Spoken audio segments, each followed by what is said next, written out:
네, 다양한 국제 뉴스 워싱턴이 시작해 보겠습니다. 손재규 선임 기자님, 안녕하십니까? 네, 안녕하세요.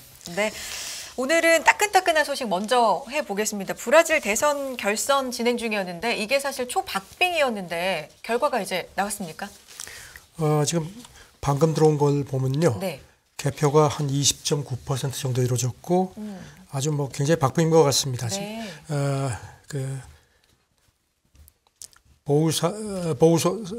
보우소나루가 조금 좀 뒤지는 걸로 나오네요.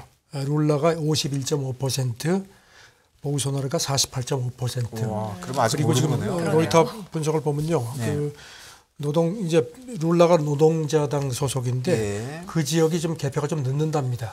그러니까 지금 차이가 굉장히 좀 좁지만 그래도 룰라가 조금 더 약간은 좀 유리한 걸로 그렇게 분석이 된 것 같습니다. 지금 51%가 룰라라고 그러셨죠? 좀 전에. 네, 51.5%. 그런데 또 덜 개표가 됐으니까 네. 조금 유리하다. 예. 그런 것 같습니다. 진짜 박빙이네요. 지금 뭐 중남미는 아시다시피 지금 주로 중도 좌파 그 정권들이 많이 들어섰죠. 그래서 브라질도 지금 그렇게 되는지 아니면 보우소나루 우파가 계속 이제 집권을 할지인데 일단은 룰라가 조금 앞서는 걸로 그렇게 나타나고 있습니다. 뭐 오늘 내일 이 시간이면 알 수 있겠네요. 그럴 겁니다. 그러면 다시 우리 뉴스로 돌아가서 우선 좀 가볍다고 해야 될까? 네. 아니면 조금 우리 그동안 다른 거와 좀 다른데 우리 캐세이 퍼시픽 항공사가 네. 러시아를 다시 취항하는 걸로 그렇게 발표를 했나요? 네. 블룸버그 통신이 어제 밤늦게 보도를 했는데요. 네. 그 홍콩 그 CPA 그러니까 주요 항공사로는 처음으로 내일부터 러시아 영공을 통과하는 비행을 다시 한다고 그렇게 자기네한테 그 이메일을 보내왔다는 겁니다. 네. 아시다시피 우크라이나 전쟁 시작되고 나서 그 북극 항로 비행이 중단이 됐었죠. 안전 문제라든가 이런 것 때문에. 그것 때문에 지금 그 항공사들이 굉장히 어려움이 많았습니다. 특히 북미 동부 연안에서 그 이륙하는 비행기들이 그 아시아 쪽에 올 때는 이제 맞바람을 맞아야 되고 그래서 이제 비용도 많이 들어가고 우회하니까 상당히 이제 부담이 많았는데 일단 러시아 극동상공을 통과하는 비행을 재개하기 시작하는 걸로 보입니다.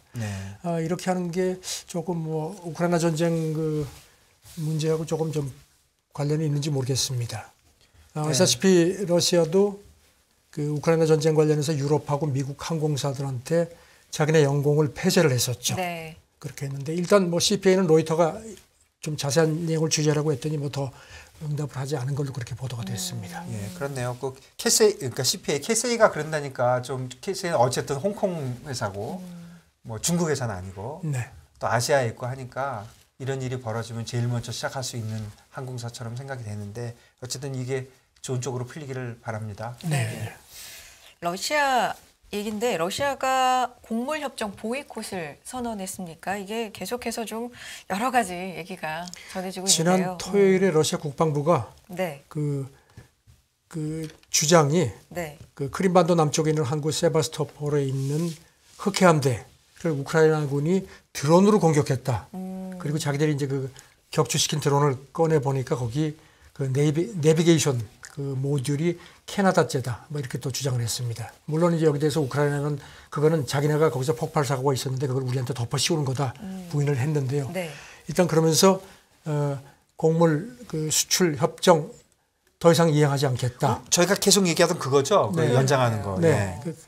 그렇게 되어 있고요. 그런데 이제 조금 전에 타스 통신이 방금 보도한 게 있는데요. 러시아 외무차관이 조건을 내세웠습니다. 협상을 재개할 수 있는데 흑해함대 공격에 대한 완전한 조사가 이루어지고 그다음에 안보리가 이 문제를 논의하고 나면은 우리가 유엔하고 이 문제를 다시 논의할 용의가 있다 이렇게 했습니다. 지금 뭐 이게 글쎄요. 뭐 어떻게 봐야 될지 모르지만 또 일각에서는 이 출구 전략과 관계된 어떤 그 기싸움 아니냐는 그런 관측도 있고요.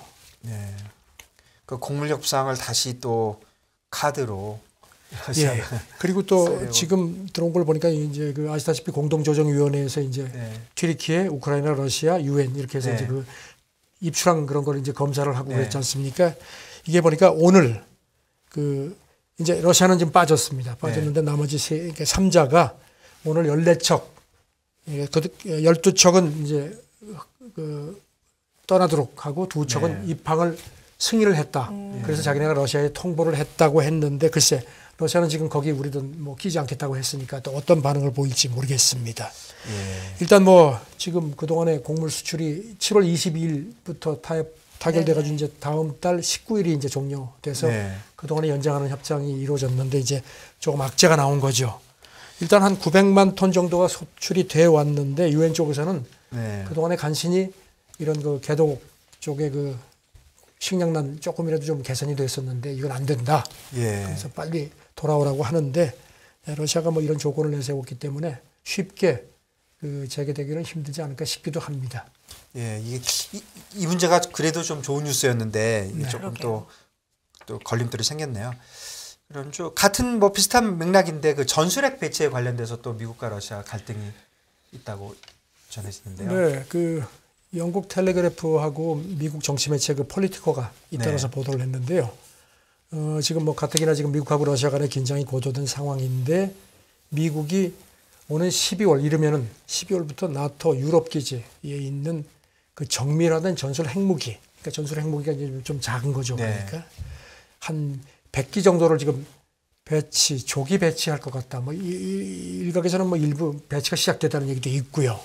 이게 지금 이 전술핵은 이 공격 목표에 따라서 그 공격 능력을 좀 조절할 수 있다는 겁니다. 적게는 뭐 0.3킬로톤에서 많게는 한 50킬로톤. 근데 이제 히로시마에 투하된 그 핵폭탄 위력이 한 15킬로톤 정도니까요. 이제 그거보다 뭐 그러니까 전략핵과 전술핵이 있는 거죠. 그렇죠. 전략핵은 뭐 늘 말씀드렸지만 이거는 뭐 그야말로 인류 마지막 망하는 거고. 예, 네. 전술핵은 이제 폭발 범위를 훨씬 줄인 걸로 돼 이제 그런 거고요. 네. 그 뭐 지금 이게 뭐 전략 폭격기로도 그 투하가 가능하고 F-35나 F-15 같은 그런 좀 전투기에도 그 탑재가 가능하다는 겁니다. 그래서 폴리티코 얘기는 이게 정밀 타격도 가능하고 오차 범위가 굉장히 적다는 겁니다. 그래서 미국이 보유한 무기 가운데 가장 다재 가능하다. 뭐 표현 좀 그렇지만요. 그런 평가도 받는다고 소개를 했습니다. 이런 얘기가 나오고 있는 배경이 뭐예요? 예, 지금 아무래도 그 러시아 핵 위협 때문에 그런 것 같다는 분석이고요. 그리고 이제 최근에 러시아 쪽에서 더티밤 얘기가 자꾸 나왔죠. 그 재래식 폭탄 안에다가 이제 방사성 물질을 많이 넣어서 이런 걸 자꾸 나오니까 미국이 조금 안 되겠다 싶어서 조금 미리 좀 이렇게 억제하는 측면에서 그런 걸 좀 이렇게 약간 정치적인 목적을 가지고 그 업그레이드 작업에 속도를 내는 것 같다는 분석도 있고요. 그렇네요. 러시아는 뭐 예상대로 발끈합니다. 이게 러시아 외무차관이 이거는 미국이 향후 이렇게 움직이는 걸 우리가 러시아가 앞으로의 군사 계획에 반영할 수밖에 없다 하면서 핵 문턱을 낮추려는 거다. 안 된다. 이렇게 또 얘기를 했습니다.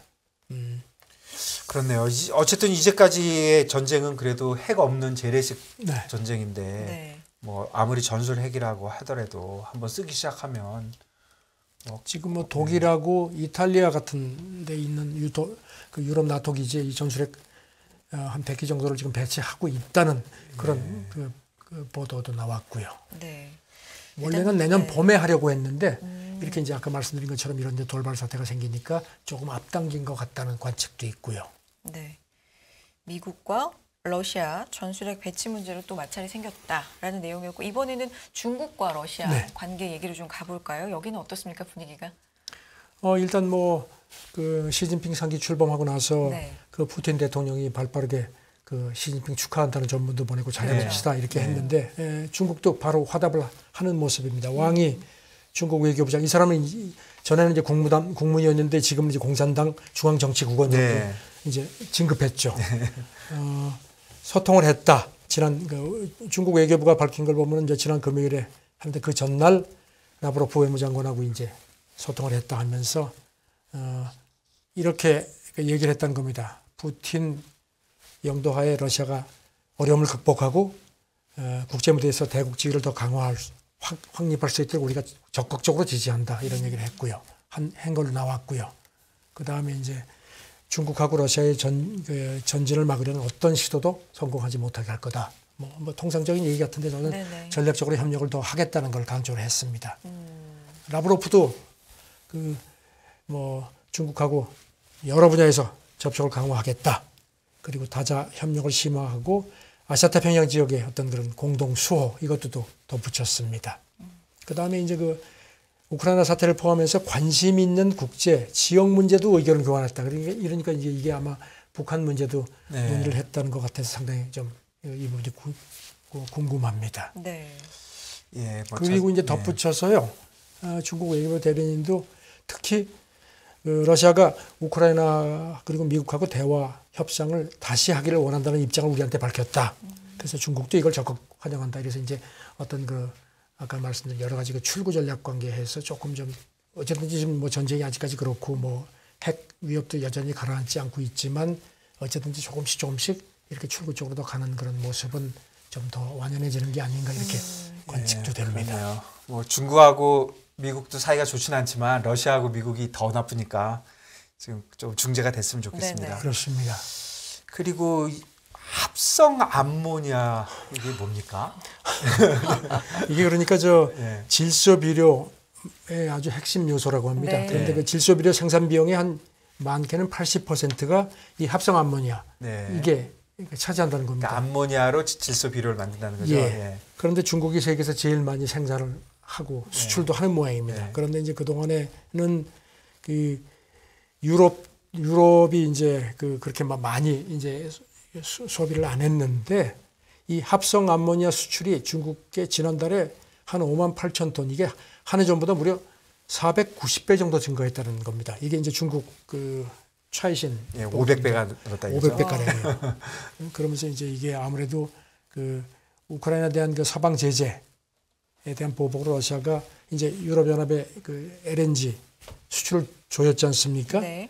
그래서 이제 그 LNG에서 이제 어떤 합성 암모니아 생산하는 그런 그 원료도 나오는 모양입니다. 그런데 이제 이게 LNG가 안 들어오니까 그래서 이제 유럽이 이제 이게 그냥 생산 그게 완전히 이제 엄청나게 위축이 됐다는 겁니다. 그러니까 그걸 가져다가 LNG를 만든 게 아니라 LNG에서 만들어야 되는데 LNG가 없으니까 그걸 따로 그냥 수입을 했다. 그래서 유럽의 합성 암모니아 생산이 한 70% 정도 줄어들었다는 거고요. 그래서 지금 이게 독일의 그 바스프 같은 경우 여기도 이제 유럽 안에서 합성 암모니아를 대거 생산을 해왔는데 대폭 줄이고 바깥에서 사오는 실정이다. 노르웨이 비료 회사도 자기들도 합성 암모니아 이 공급 차질에 심각하다는 얘기를 했다는 거고요. 그러니까 연료가 부족하니까 그렇죠. 그걸로 못 만들고 그랬는 모양이에요. 그래서 지금 이 난방하고도 관련이 있는 그래서 거죠. 지금 이게 겨울 다가오고. 유럽이 지금 미국하고 카타르 쪽에서 천연가스 수입선을 이제 많이 하려고 노력을 하는데 그게 난방 위주이기 때문에 합성 암모니아 원료 되는 거하고는 조금 좀 아직까지 거리가 있다는 겁니다. 그래서 중국에 더 의존을 할 수밖에 없다는 건데 저는 중국은 여러모로 지금 이제 어부지리를 보는 것 같습니다. 지금 이제 러시아 LNG가 유럽에 안 가니까 가격이 좀 많이 내려갔거든요. 그러니까 그거를 자기들도 사실 수요가 그렇게 많지 않은데 아직까지 이제 제로 코로나 봉쇄 그 후유증 때문에 그래도 많이 사서 그거를 유럽에 다시 재판매를 한다는 겁니다. 그래가지고 또 거기서도 또 차익을 챙긴다. LNG 사다가 합성 암모니아도 만들고 직접 또 팔고. 얼마 전에도 뭐 재판매 하지 말라고 뭐 이렇게 뭐 지시가 내려온 것도 아마 그 동안에 유럽 에너지 중국 에너지 기업들이 이렇게 싸게 사다가 유럽에 팔아서 이익을 많이 챙긴 모양입니다. 보니까 우리나라, 일본, 태국에도 뭐 1월부터 8월까지 근 한 3억 달러치 정도의 그 러시아 그걸 사다가 LNG를 사다가 유럽에 재판매해가지고 이런 정도 그 수익을 챙긴 모양입니다. 뭐 당연히 그럴 거는 같아요. 뭐 정부가 100% 컨트롤하는 게 아니고 민간 기업들이야 돈을 벌 수 있는 기회가 있으니까 다 열심히 하려고 하겠죠. 그렇네요. 그러니까 싸게 사다가 재판매하니까 이중으로 그렇죠. 수익을 챙기고 있다. 경제적으로는 또 그런 의미도 되겠고요. 네. 다음 뉴스 볼 텐데 이런 얘기 들리면 이제 좀 많이 불안합니다. 예전하고는 또 느낌이 좀 다가오는 강도가 다른데 미국 독감 확산이 심상치 않다. 이거는 우리나라도 독감이 이번에 좀 독하다. 이런 얘기 많은데. 우리도 무슨 투인데믹 뭐 이런 얘기 나오는데 미국 같은 경우도 지금 심상치 않은 모양입니다. 워싱턴 포스트 보도인데요. 지금 2009년 그때 이제 미국에서 독감이 아주 대유행을 해가지고 그때 한번 곤욕을 치렀는데 그런 상황이 재개될 것 같다는 그 전문가들 걱정이 많다는 겁니다. 지금 미국 질병통제예방센터 집계를 보면은 올 가을에 이미 한 88만 명 이상의 독감 환자가 발생을 했고 사망자도 한 뭐 360명이 넘었다는데 문제는 대개 독감 유행이 통상적으로 10월부터 이듬해 5월까지인데 그리고 이제 12월에서 1월 사이에 정점을 찍는데 이번 올해 같은 경우는 한 6주 일찍 지금 독감 환자가 발생하기 시작했다. 그리고 그래서 이제 이 전문가들은 데이터가 좀 불길하다는 겁니다. 그래서 13년 사이 최악의 독감 시즌이 시작되는 것 같다. 그리고 지금은 이제 미국 남동부 쪽에서 주로 많이 환자가 나오는데 대서양 연안을 타고 이렇게 확산하는 추세가 완연하다는 겁니다. 예, 이거 뭐 코로나가 있는데 다시 또 독감까지 뭐 이렇게 한다니까요. 그래서 뭐. 지금 워싱턴 포스트 보도를 보면은 이제 미국이 지금 독감 유행 주도하는 우세종이 A형 H3N2 이 바이러스인데 이게 합병증 우려가 또 큰 그 우세종이라고 합니다. 그래서 네. 독감에서 회복이 돼도 염증 반응이 길게는 한 6주 정도 지속된다. 그렇기 때문에 특히 중노년층하고 여기 심장마비라든가 뇌졸중 위험이 커진다. 이렇게. 그러면서 전문가들이 그래서 지금 사실 코로나 대유행 때문에 피로감들이 많거든요. 그래서 네네. 백신 접종도 굉장히 미국에서 많이 가라앉았는데 다시 백신을 좀 독감 백신 맞으라는 걸 이제 독려를 한다고 합니다. 독감 백신은 매년 이제 맞으라고 이게 이제 사실 뭐 미국만의 문제가 네. 아니도 지금 그렇죠. 우리도 지금 독감 얘기 자꾸 나오니까요. 요즘 많이 맞고 있지 않나요? 네. 예, 예. 네. 뭐 그런데 이제 뭐 저희도 별거 다 하네요. 이제 H3N2, 뭐 예, A형, 그렇습니다. 뭐 BA4 뭐 그러게요. 다 전문가 되게 생겼습니다. 지금. 맞습니다. 근데 미국만의 얘기가 아닌가 봐요. 네, 지금 뭐 미국만의 네. 얘기가 아니고요. 그 이제 참 그 이제 코로나가 조금 좀 이제 뭐 좀 진정 물론 이제 아직까지 여기 대해서 네네. 전문가들은 이제 네. 경계감을 늦추지 말라고 하는데 베트남 하노이 같은 경우는 또 댕기열 감염이 심각하다고 합니다.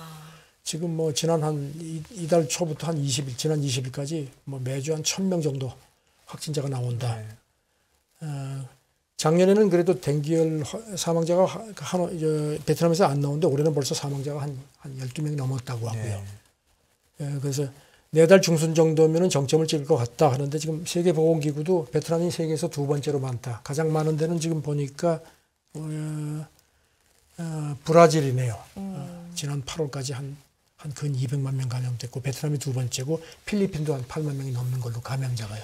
그렇게 지금 집계가 이게 되네요. 댕기열이 이게 모기한테 물리면 걸리는 그렇죠. 거죠? 모기한테 네. 물리면 이제 뭐 두통이라든가 네. 뭐 오한 같은 거, 근육통 같은 게 나타나는 거예요. 근데 치명률은 그렇게 높은 건 아닌 걸로 보입니다. 네. 네. 근데 이것도 바이러스 계열이다 이런 거죠. 예. 네. 이런 뉴스 들리면 예전에는 그렇구나 그냥 이 정도였는데 요즘 굉장히- 무시무시해요. 네. 예, 요즘 걸리면 모기가 요즘 가을철에도 모기가 많죠. 모기가 네. 많아서 걱정들이 많습니다. 그러니까요. 그렇네요. 좀 경각심을 갖게 되는 것 같고요. 다음 뉴스 가볼까요? 예, 우리 그 머스크 그분께서 네, 이제 트위터를 드디어 이제 인수했죠. 인수하셨는데 네, 인수했죠. 그 다음에 벌써 뭐 여러 가지 뭐 이게 추측성 기사인지 뭔지 모르겠지만 트럼프 계정 복구 얘기도 나오고 그러네요. 감원 일단 얘기도 그 나오고. 네. 일론 머스크가 자기 트위터 계정에다가 지난 네. 금요일에 올린 걸 보면요. 컨텐츠 관리위원회를 구성해서 그 퇴출 계정 복구 문제를 논의하겠다고 공개적으로 밝혔습니다. 그러니까 이게 트럼프가 저번에 퇴출된 거죠. 네. 여기다가. 그래서 이제 네. 이 사람도 머스크도 지난 5월인가 내가 트위터를 인수하면 그렇게 너무 일방적으로 이렇게 계정 삭제하고 한 거에 대해서 내가 그거는 제고하겠다. 트럼프 계정 복귀시켜 주겠다고 했거든요. 네. 근데 지금 트럼프는 뭐 오늘 새벽에 보니까 트럼프는 여기 대해서 아무 얘기도 안 하고 있어요. 괜히 또 말했다가 안 될까 봐. 역효과 날까 봐 그런 겁니다. 그래서 그 머스크 얘기가 사소하고 의심스러운 이유로 계정이 정된 사람은 누구라도 트위터 감옥에서 풀려날 거다. 아주 노골적으로 얘기를 하는데요. 지금 문제는 이제 중간선거 코앞인데 그렇죠. 트럼프가 지금 뭐 자기가 만든 그 계정이 SNS가 좀 신통치가 않지 않습니까? 네. 그래서 만약에 좀 늦게지만 계정이 복구되면 또 뭐 엄청나게 지금 활동을 할 것 같은데요. 그런 걱정들을 합니다. 트럼프 전 대통령이 트위터에서 퇴출된 게 지난 1월인가요? 올해 초였나요? 그 의사당 난입 사건 그 1월 6일이었죠. 네. 그거 하고 그때 뭐 선동했다는 그런 이유 때문에 작년이었나요? 트위터 그래서 올 1월이죠. 올해. 올 1월이죠. 제 네. 기억으로. 그래서 그때 퇴출돼 가지고서 이제 네. 뭐 사실 뭐 여러 가지 뭐 반향들이 많았죠 그때. 머스크가 지금 어느 쪽에 좀 기울어 있는 거는 아니지요. 자기는 그렇다고 얘기를 하는데 예. 뭐 이렇게 머스크 움직이는 걸 보면은 뭐 약간 좀 민주당 쪽에 좀 삐딱한 걸로 그렇게 분석이 조금 됩니다. 공화당 쪽에 조금 기울었다. 예. 그리고 이제 지금 오늘 어제 밤늦게 GM이 네. 네. 트위터 그 광고 당분간 중단한다 발표를 했습니다. 그러면서 이유는 주인이 바뀌었는데 네. 앞으로 어떻게 될지 우리가 좀 더 지켜봐야겠다. 이게 이제 머스크가 되니까 이건 예. 뭐 괜히 거기다 광고했다가 오히려 돈만 들어가고 역효가 날다고 그걸 걱정하는 것 같은데 머스크도 이런 걱정을 했었습니다. 그래서 그 앞서서 트위터 계정에 글을 올려서 트위터가 지옥 같은 난장판이 되지 않을 테니까 걱정 말고 광고하십시오 했는데 지금 많은 기업들이 트위터 광고를 끊지 않겠느냐 그런 얘기들이 많습니다. 또 조금 전에 들어온 걸 보니까 예상대로 대량 해고를 할 모양입니다. 그렇죠. 지금 한 뭐 최소한 50% 직원 한 절반 이상이 뭐 해고되지 않겠느냐. 그리고 이제 경영자들은 지금 이제 그만뒀죠. 네. 근데 이제 황금 낙하산 이거 있지 않습니까? 근데 이것도 안 줄 것 같습니다. 뭐 이래가지고 저 트위터 주인이 바뀌어가지고 지금 참 트위터가 뭐 내외로 뭐 참 뭐가 많습니다. 주인이 바뀌었는데 또 머스크이다 보니까 네. 여러 가지로. 트위터도 언론이라고 봐야죠. 그 언론 정도가 아니라 그렇죠. 사실 대단한 거죠. 그렇죠. 이 언론 뭐 영향력이. 기관인지 아닌지 네. 모르겠지만 네. 이게 대단한 언론인데 정치적으로 좀 중립이 지켜져야 되는 거 아닙니까? 그리고 참 네. 이 이태원 그 참사 때문에 참 예. 난리들이 났습니다. 그런데 그 푸틴이 조전을 보냈네요. 그래서 예. 뭐 해서 이렇게 하는데 사실 우리 그 지난 주말이었죠. 그 네. 한국이 뭐 무기 주면 가만 안 있겠다고 막 그래서 뭐 엄포를 했는데 이렇게 조전을 보내면서 뭐 이게 조금 글쎄 이건 물론 뭐 좀 다른 맥락이지만 좀 그냥 이건 제 개인 생각인데 김정은 북한 위원장도 좀 이럴 때 이런 뭐 어떤 정치적인 거라든가 군사적인 대치 떠나서 이렇게 좀 이렇게 좀 애도를 표하고. 애도를 네. 표하면 참 남북 관계라든가 이런 게 좋은 계기가 되지 않을까 그런 바람도 가져봅니다. 너무 비극적인 참 마음이 아픕니다. 진짜. 비극적인 일이 일어나서 뭐 입에 담기도 좀 네, 너무 맞습니다. 조심스럽습니다. 네. 빨리 좀 많이 회복됐으면 좋겠습니다. 네. 다양한 국제 뉴스 살펴봤습니다. 워싱턴이 함께 했고요. 선재규 선임 기자님 오늘도 고맙습니다. 네, 감사합니다. 감사합니다.